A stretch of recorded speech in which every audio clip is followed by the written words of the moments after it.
Welcome, everybody, to our weekly ongoing coaching meeting. So glad that you've joined us today. We're in a theme right now called ongoing coaching. Many of you know it's one of the 7 ongoing elements that we talk about in our training. And so Brent's been leading us over the last couple of weeks, and we still have a few more after this. But basically, we're taking several weeks, 4+ weeks, to go through each of these elements. And then we plan to just cycle back through them again and continue to learn and grow and take next steps in implementing each of these elements. So as we're talking about ongoing coaching today, I was talking to Brent as we were planning this, and I said, we need to bring Stan in because Stan, as I told you guys earlier, has been our DMM coach. He trained us in our team and then has served as a coach to us. He's now on our board of elders at Experience Life, and it's just been a great friend over the years.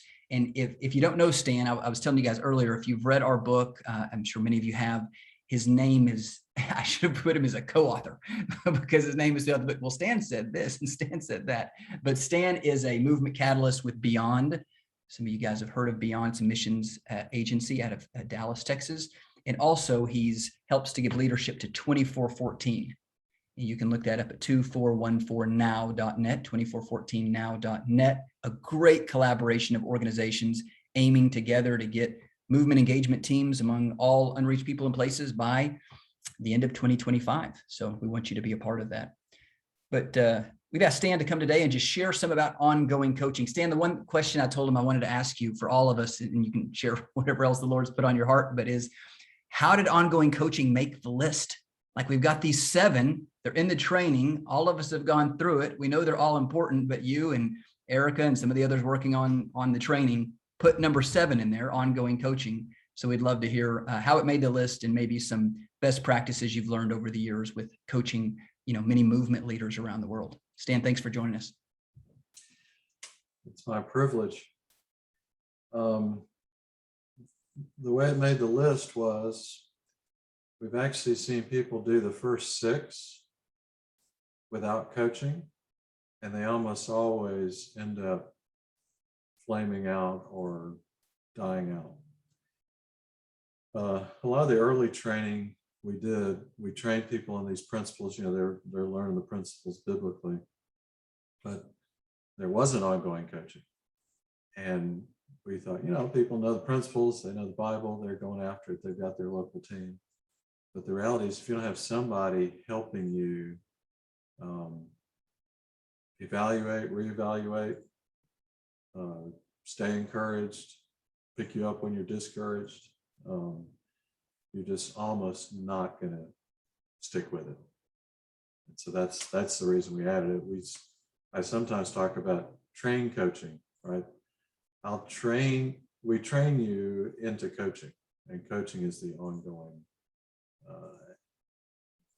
support and encouragement and ways to keep you going.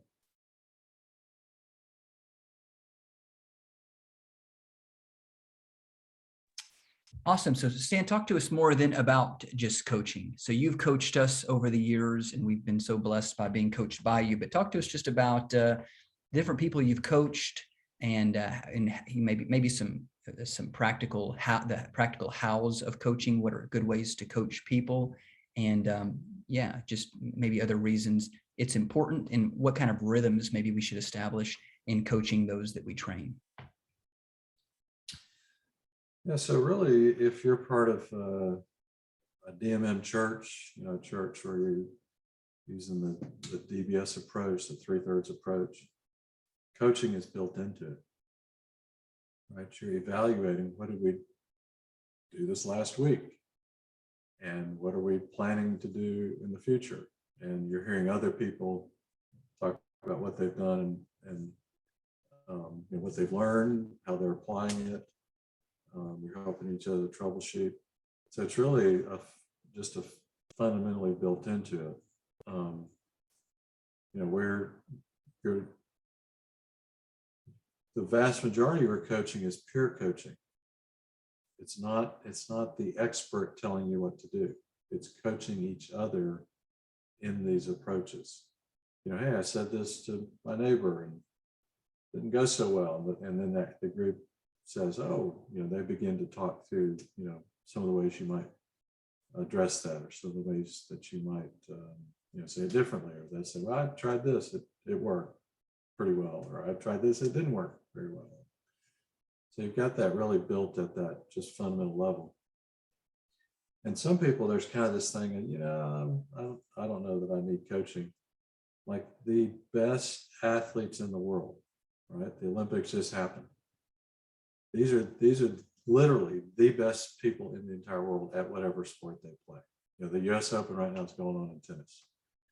And the guy, Djokovic, who's won 20 Grand Slams, has a coach, right? So no matter how good you are, you definitely want that ongoing coaching, evaluation. John Wooden, the great basketball coach for the UCLA Bruins, won 10 national championships in 12 years. He would start every year. He'd sit down with his team. He'd say, okay, take out your socks. We're going to go back over how to put your socks on. Because if you put them on wrong, you'll get blisters. And he was, in my mind, he was just reemphasizing, you've got to do the basics right. It's interesting. We'll sometimes have people go through an introductory training, and then they're like, yeah, I don't want to go through that again. I've already done that. I already know that stuff. And then when I talk to guys who catalyze, literally, God's used them as part of a broader team, but they were the first, part of that first 3 or 4, where there are 15,000 churches or 7,000 churches. Talking to a guy this morning, 7,000 churches, or some folks now 120,000 churches. And they went through the introductory training multiple times, and they were never too proud to say, oh, I've already done that. When I train, I learn something every time I train, and I've been through the training many, many times. So I think that humility to say, hey, I might be LeBron James. I need a coach. I need a coach to help me figure out. Just keep examining all the things I'm doing. I'll stop there and see if you got any questions or comments, and I'll got a few more things I can talk about.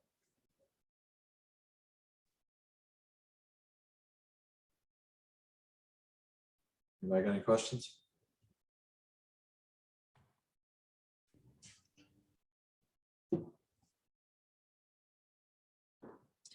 Stan, how important are goals, like number goals or activity goals for the coaching process?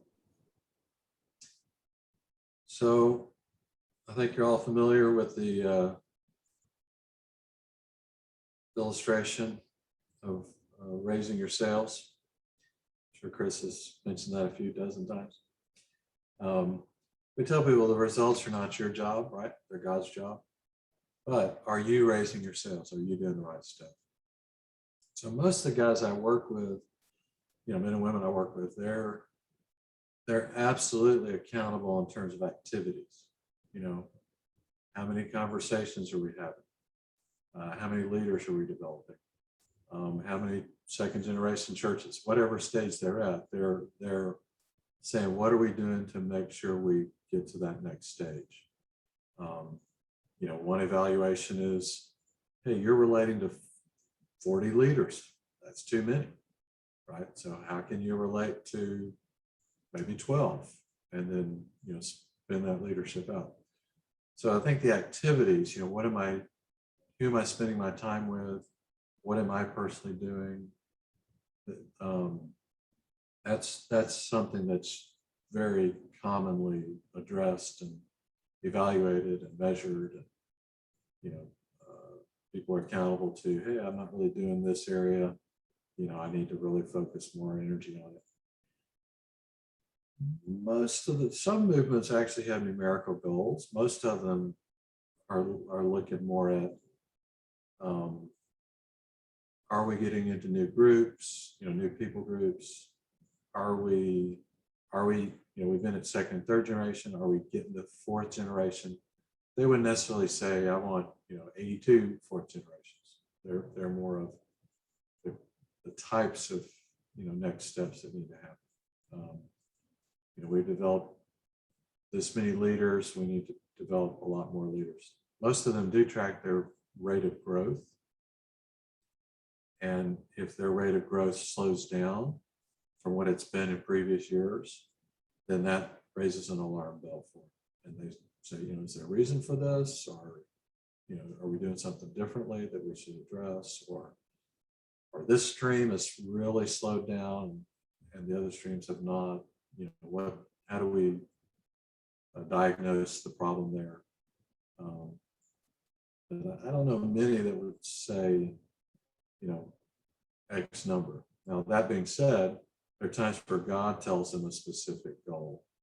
So I know one movement right before COVID started, they felt like God told them that they would double within the next year, which sounded crazy, right? I mean, they've been growing pretty fast, but that was a significant thing. And this movement was at about 50,000 churches. So COVID starts, everybody's like, oh, too bad, don't think we're going to hit that goal because COVID's going to slow us down. And the leader said, well, we didn't come up with that goal. God gave us that goal. And so he knew COVID was going to happen. So we're not going to change anything. And they said in COVID, what happened was everyone knew what to do. And so, one family is helping one or two other families around them that are lost, and one or two families come to faith. And anyway, long story short, they grew not at 100%, not doubling, they actually grew at 140% over the year. So most people don't have numerical goals, but every once in a while God gives that kind of information.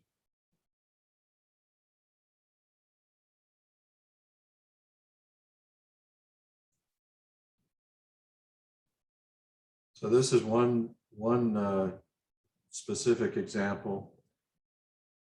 A lot of times we do put people in touch with someone who's what we call a step ahead.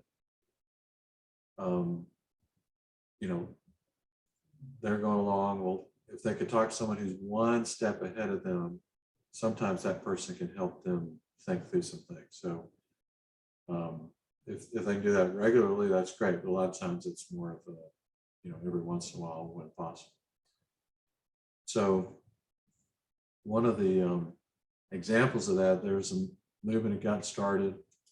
These folks were up to about 1,000 churches, and it was just overwhelming them. And they said, these folks know what they're doing. We can't handle this. We're just going to go start somewhere else. And at that point, I actually was at a meeting, and I brought a movement leader who was about 5 years ahead of them to meet these leaders who were at about 1,000 churches. And this leader, they were about 5 years down the road. So he's listening, we're talking all day, and he says, really the problem is your leadership is a triangle. You're at the top of your leadership, and everyone is relying on you, right? Even with 1,000 churches, they're still keep coming up to you, looking to you. He said, you've got to change your leadership, make it a circle. And you've got to make your leadership not relying on you, but take the 10 or 12 leaders who are the most catalytic and together become a circle where they're not always deferring to you. They're not always looking to you. They're not always thinking, was this the right decision? Do these folks agree with it? And you could just see God's light bulb go off in their head. And so they did that. They went back to their leadership and said, hey, we apologize. We didn't mean to, but we realize we put you under us. And while we're still leading and we want to become a circle, we want to make these decisions together. When we get money, we're going to all decide what to do with it, money from within the movement. When we look at new training opportunities, we're going to all decide. And they've recreated this cycle of circles, leadership circles under them. And so this is actually that movement I just mentioned that went from 50,000 to 120,000 churches. So you think, that if they quit at 1,000, that would have been a shame. But think through, are you creating coaching circles as opposed to coaching triangles?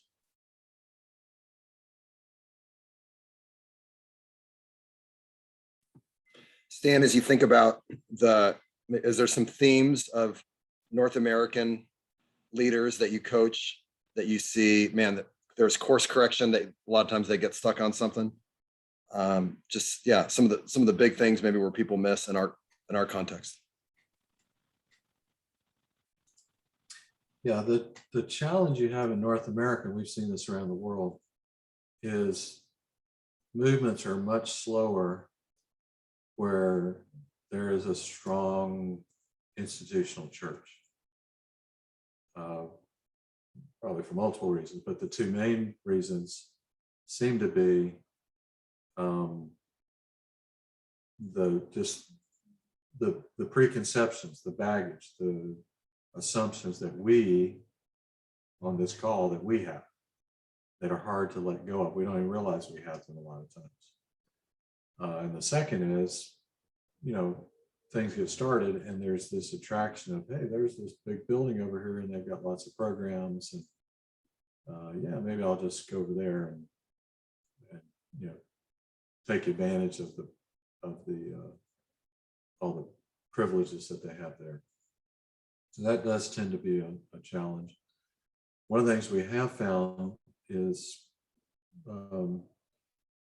if someone's going to help start DMM churches, they need to leave their institutional church. We see people do all the activities of an institutional church and then try to start these groups. And the reality is people see you doing that and say, well, this isn't good enough for you. Why should it be good enough for me? Or you reach them, but you're connected back to the institutional church, so they tend to migrate over to that. We've just found if you're going to start these churches, you need to, I'm not saying immediately, but over whatever period of time, if you're still putting a lot of your energy in institutional church, you're probably not going to see multiplication of these DMM churches. Another thing is if you start these groups and they don't become churches, they tend to fade. This is North America, I'm not talking elsewhere. They think, they don't really understand the identity of we're a real church. They think, we're just a Bible study, and you have to lead them to understand, biblically, this is what a church is, who they are and what they do. Is this who you are and what you do? You might be a baby church, you're not born fully mature, but are you aiming toward these things? And I was in Central Asia with some folks who are in areas where there's a strong presence of the Russian Orthodox Church and even evangelical churches.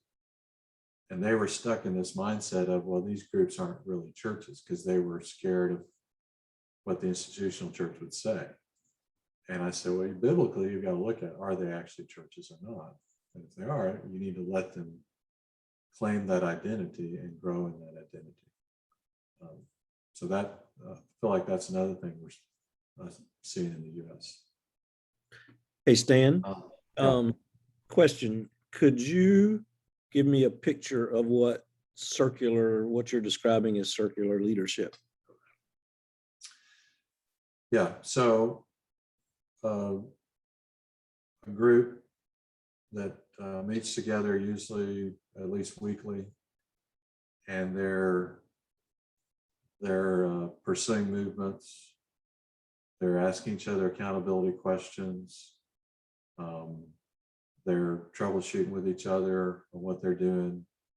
If there are decisions to be made, they make them together instead of deferring to the older or wiser or initial person. So some groups, depending on the time, everybody would have a chance to kind of share what they're doing and get feedback on, well, hey, are you doing the right stuff? Or have you thought about this? Or you're stuck here. They would help you think about how to get unstuck.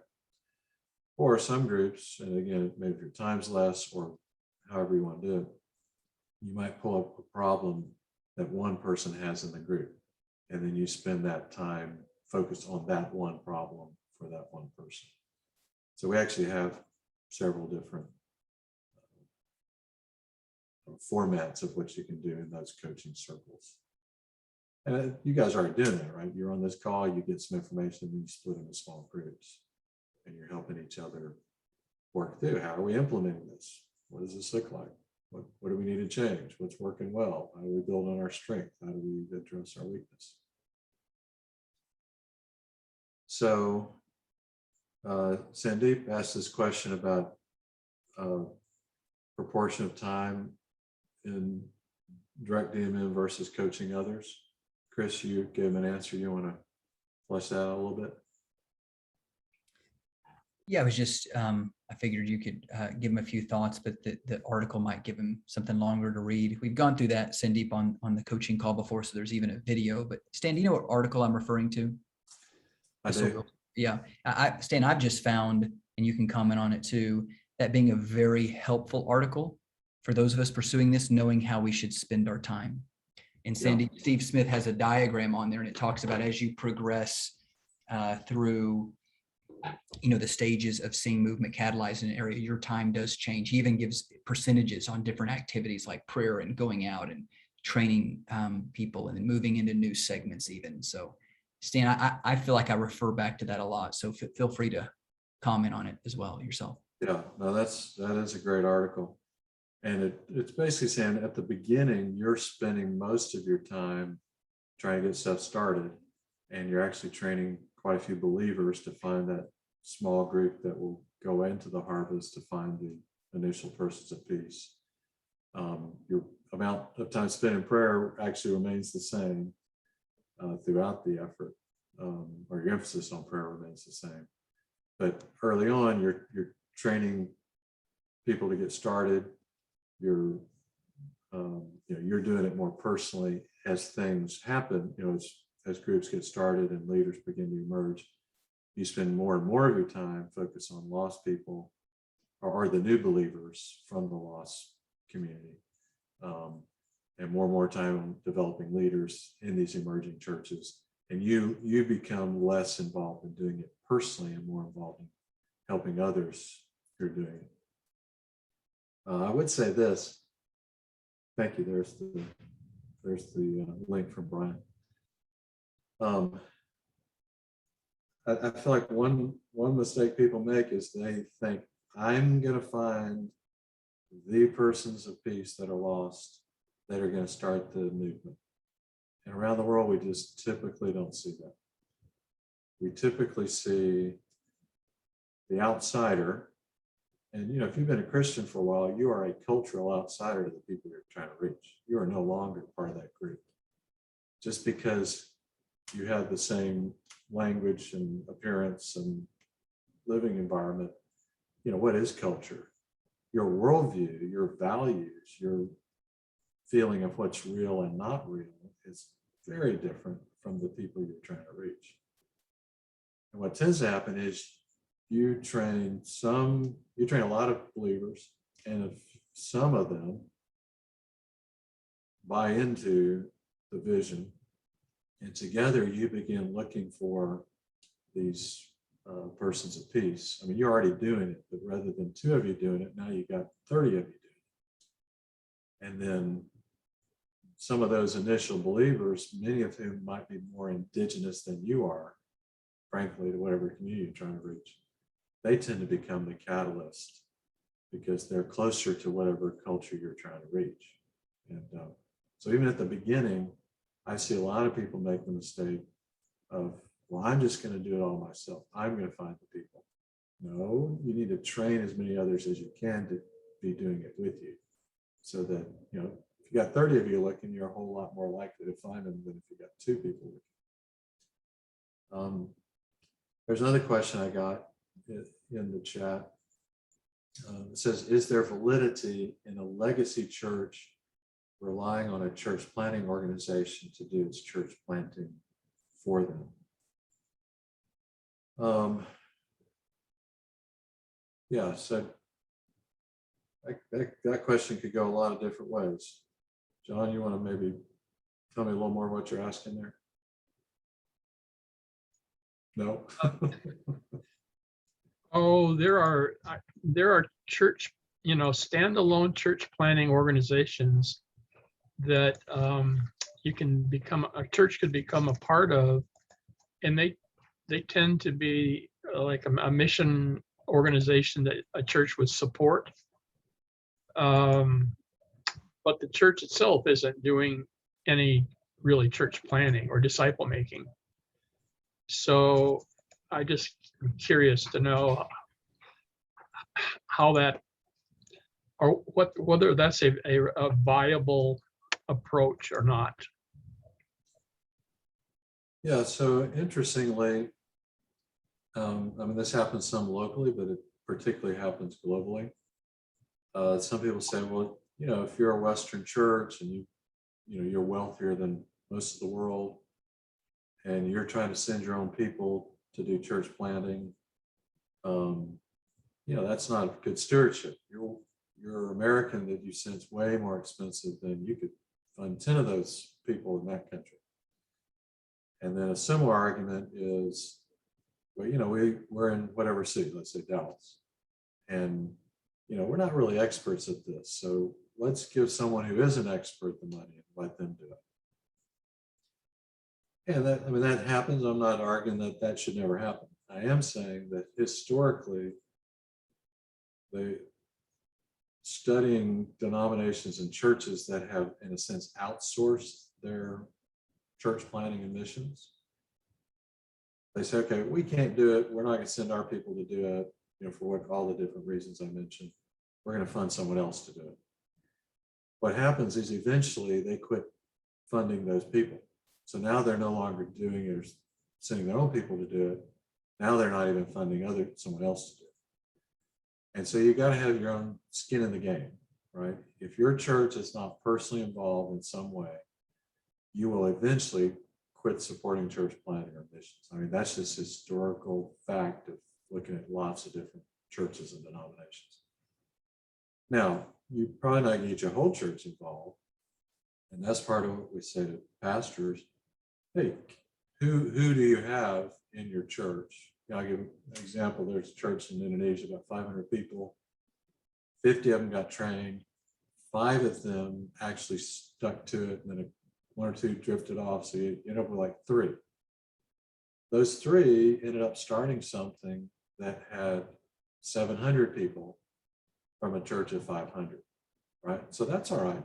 That's great. That church of 500 released the people to get trained. They supported the people to go out in the field.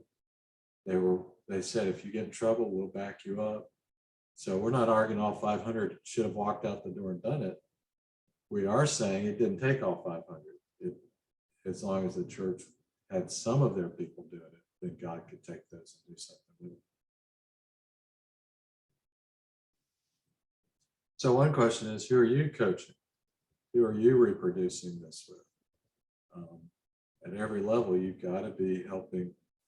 We tell you, if you're not involved in ongoing coaching, you're not going to last. And friends in Central Asia, they say, we will not train individuals. For years, we did that, and they just failed. We will only train teams. So if you want to do this, you got to find at least 2 or 3 people that'll do it with you. Because, one man walks alone, he's in big trouble. If 2 men walk alone, they can walk together, they can pick each other when one falls down. Hey, Stan, can I ask you specifically, as these folks are starting to coach people that they train, what should the coaching meeting consist of? One thing Brent talked about last week are some of the foundational questions we use, Stan, that I think I've taken from some of the coaching you've done with us when we break out into breakout groups here in a minute. Our main questions we use each week are, what's going well in your DMM efforts? What's a challenge? What was your next step last week? Did you take that? And what's your next step this week? And then do you have any questions for the people in the group or for the +1, Stan, kind of the person that's a step ahead? What in your mind is there in their breakout groups today, and then is there coaching people that they train? When they leave that coaching meeting each week, what in your mind should they hope was accomplished? Yeah, so I think the question you guys have developed are great, and I think you can use a variety of questions. The key is, are you asking the right kinds of things? Are they reproducible? So I'm going to show you a couple of examples. If you'll let me share my screen, Chris.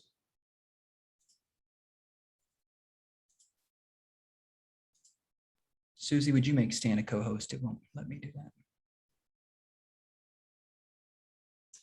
So Chris sent me the Google Doc that you guys use. I think those are great questions. I think that's the kinds of things you want to be asking. I'm going to show you a couple of other examples. So this one just uses the 7 elements and it works through those questions. I'll make it a little bigger. And some groups might do all 7. A lot of them might do 2 or 3 a week, and they just cycle through these questions regularly. So that's one model. Show you another one here.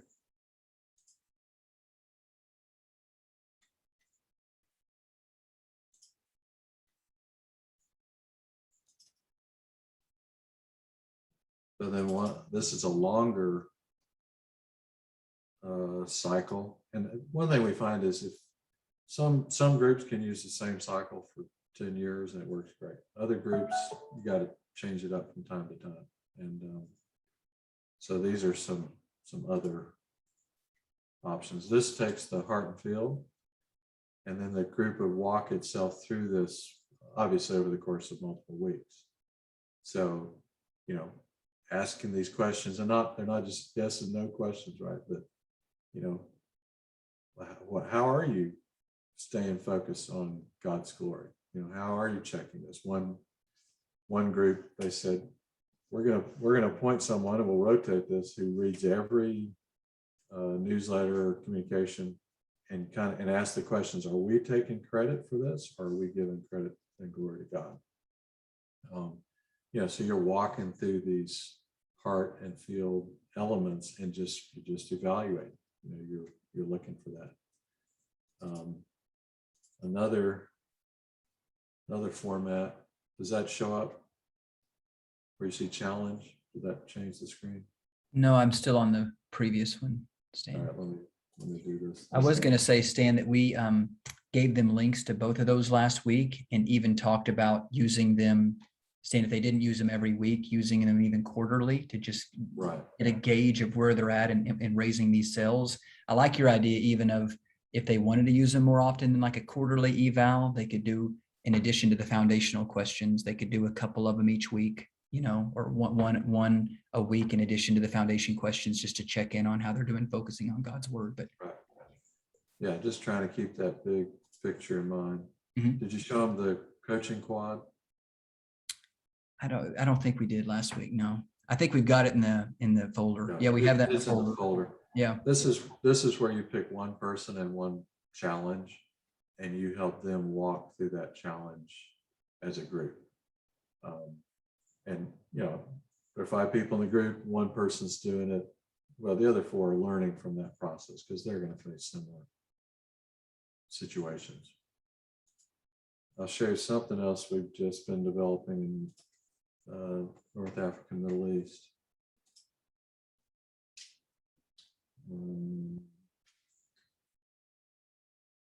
Remember what I called it.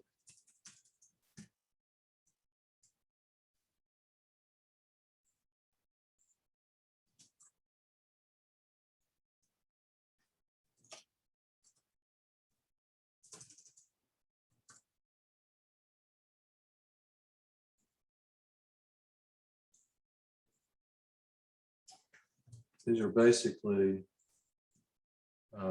recognizing that we're using what we call checklist. Chris, if you guys talked about that. Not specifically in this series.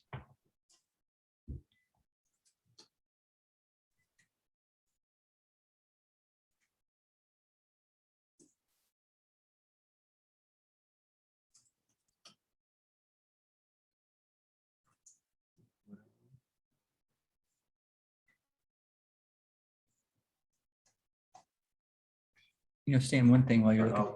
Yeah, go ahead. I was going to say one thing while you're looking through that too, that I think is really helpful, that I think me or Brent or somebody may share with them in a couple of weeks, is another companion guide to lesson 8. In addition, Stan, to those 2 I was telling you I was doing a couple of weeks ago on the DNA, and then the resource guide that kind of go along with lesson 8, is that lesson 8 cycle. You remember the cycle diagram, standing in blue out next to kind of each line that connects the different stages of the cycle. It says how to coach at this stage. So then it actually customizes coaching to the various stages of the CPM cycle that you're in. And I've found that helpful to go back to.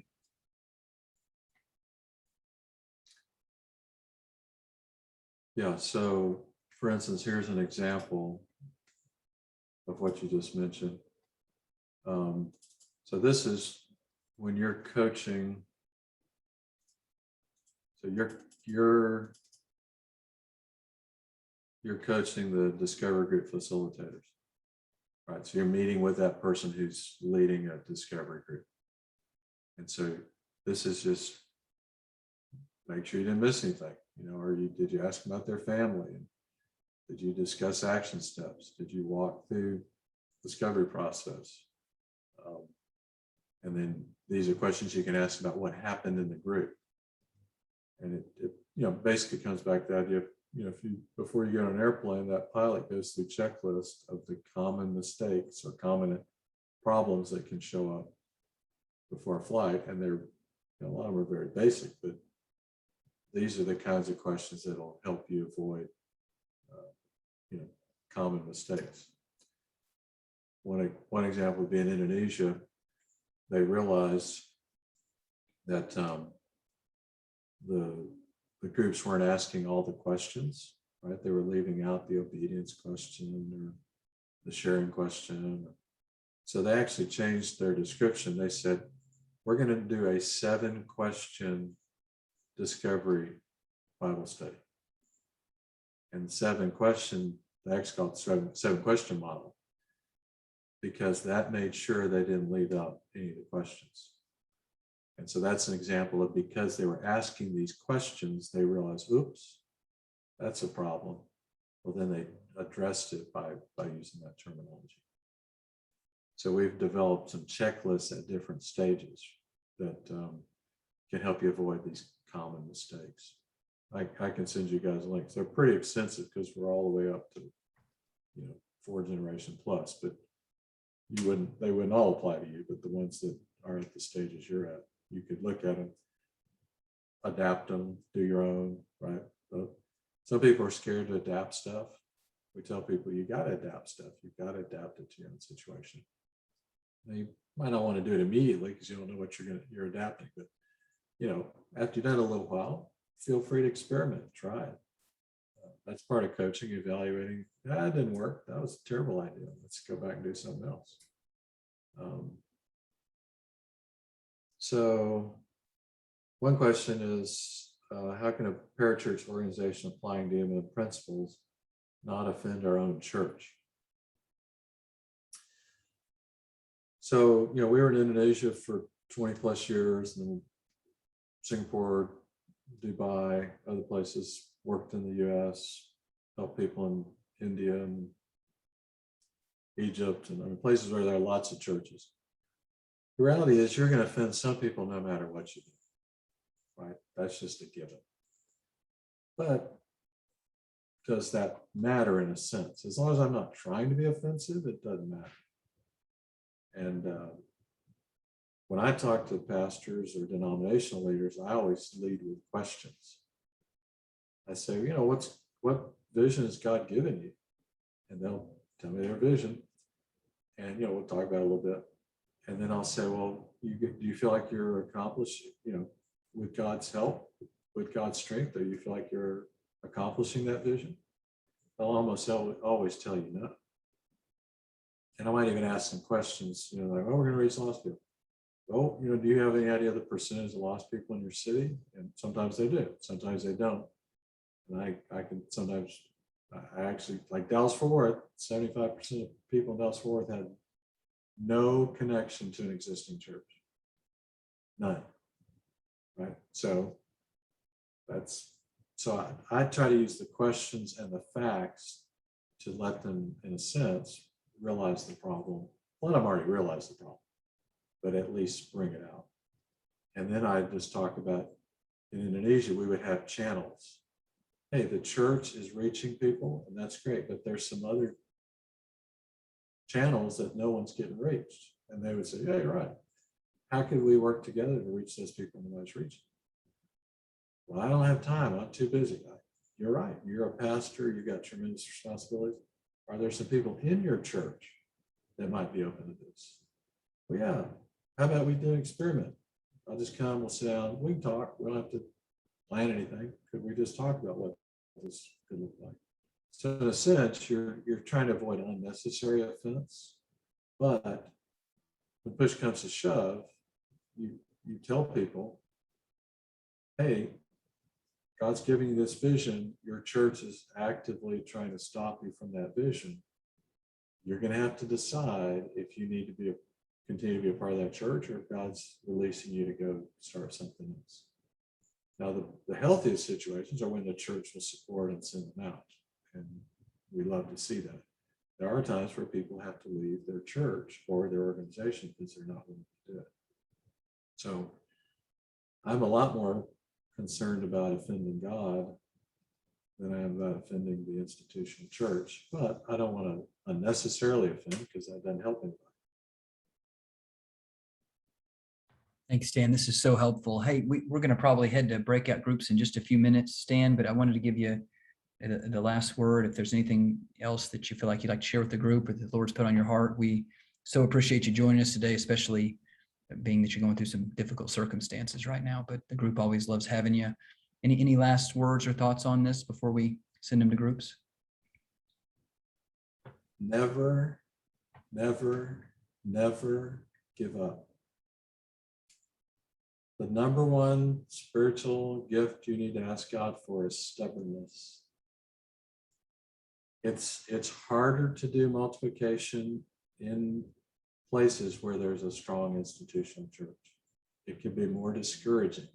You can have more people taking shots at you. You guys, you men and women are doing what you need to be doing. Don't give up. Don't get discouraged.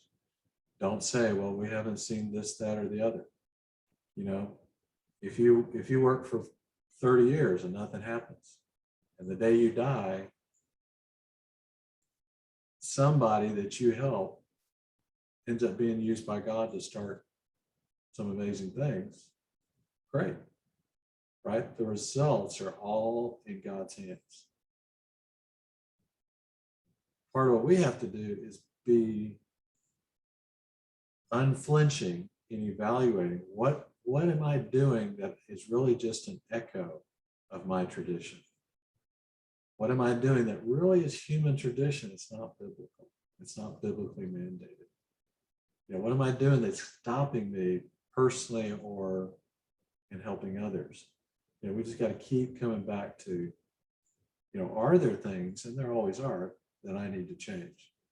But then give that back to God. Say, yeah, like my West Texas grandmother used to say, God can hit straight with a crooked stick. Right? We're just all a bunch of crooked sticks. Right? So don't get caught up in the, oh, it's all my fault, nothing's happened. No, it's not. God's in charge, right? You do everything you can and keep letting him use you, and, you know, be evaluative. Yeah, there are things you should change and we should do differently. But if we're headed in the right direction of obedience and faithfulness and letting God change our paradigm, then just rest in his being in charge and keep going. Don't stop. Don't